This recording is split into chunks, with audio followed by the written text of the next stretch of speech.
নমস্কার। দেখুন আমি কিছু উপকরণ নিয়ে এসেছি।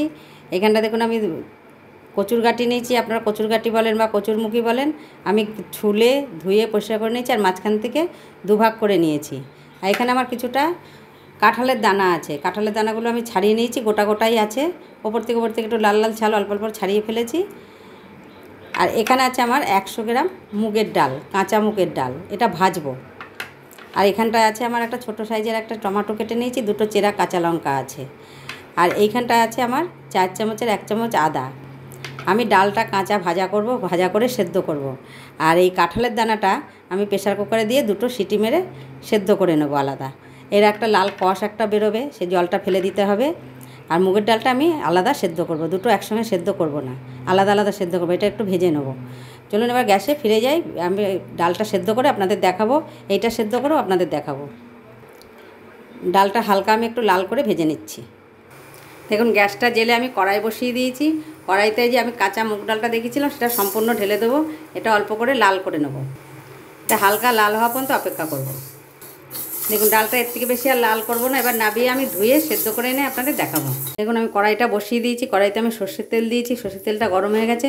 আমি যে আলুটা কচুগাইটা কেটে রেখেছি সেটা এখন এর মধ্যে সম্পূর্ণ দিয়ে দেবো। একটু লাল লাল করে ভেজে তুলবো। এগুলো একটু খুব ভালো করে নেড়ে চেড়ে একটু ভালো করে একটু ভেজে তুলবো।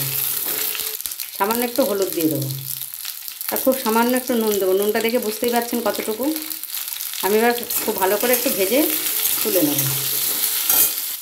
কচুগাইটা দেখুন আমার লাল লাল করে ভাজা হয়ে গেছে। আমি এটা তুলে নেব, আর ভাজবো না। দেখুন কচুগাইটা তুলে নিয়েছি। আর আমি দিয়ে দেবো এই 1 চামচ ঘি এর মধ্যে।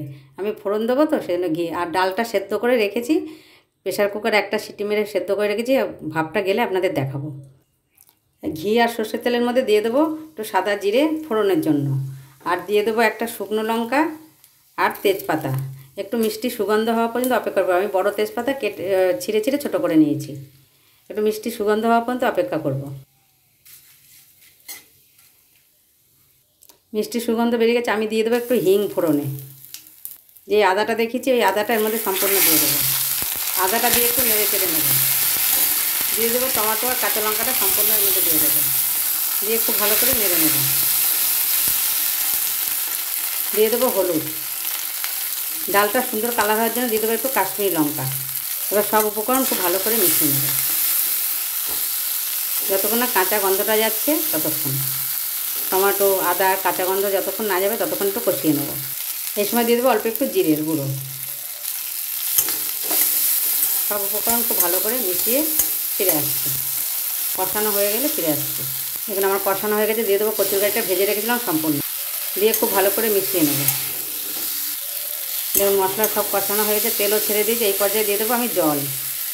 কচুরগাইটা সেদ্ধ হওয়া পর্যন্ত যতটা জল লাগবে ততটুকুই জল দেবো, কারণ ডালটা সেদ্ধ করে রেখেছি, ডালেও কিছুটা জল আছে। এই পর্যায়ে দিয়ে দেবো স্বাদ অনুসারে নুন। নুনটা সকলের স্বাদ সমান হয় না, আপনাদের স্বাদের মতন দেবেন। সকলের কাছে অনুরোধ রইল লাইক দিয়ে পুরো ভিডিওটি দেখবেন। যারা লাইক দিচ্ছেন কমেন্ট করছেন তাদেরকে অসংখ্য অসংখ্য অসংখ্য ধন্যবাদ। আমি খুব ভালো করে মিশিয়ে কচুগাইটা সেদ্ধ হলে ফিরে আসছি। দেখুন আমার গাঁটি কচুটা সেদ্ধ হয়ে গেছে।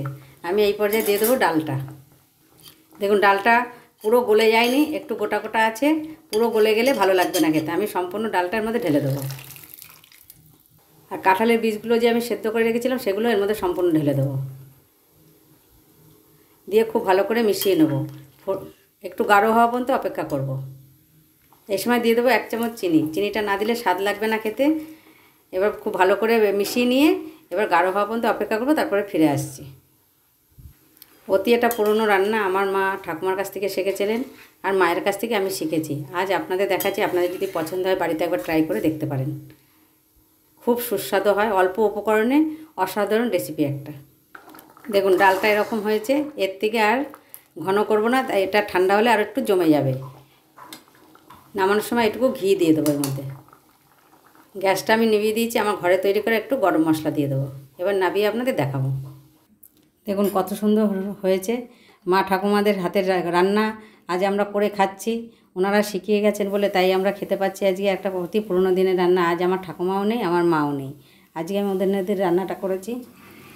দেখুন আপনাদের কীরকম লাগে, আশা করি খুব ভালো লাগবে। এটা হচ্ছে গিয়ে খোসাটা। ওই কাঁঠালের দানার, ওটা লাল একটু থাকে। আপনারা দেখুন, আশা করি আপনাদের সকলের খুব ভালো লাগবে। সকলে ভালো থাকবেন, সুস্থ থাকবেন। ধন্যবাদ।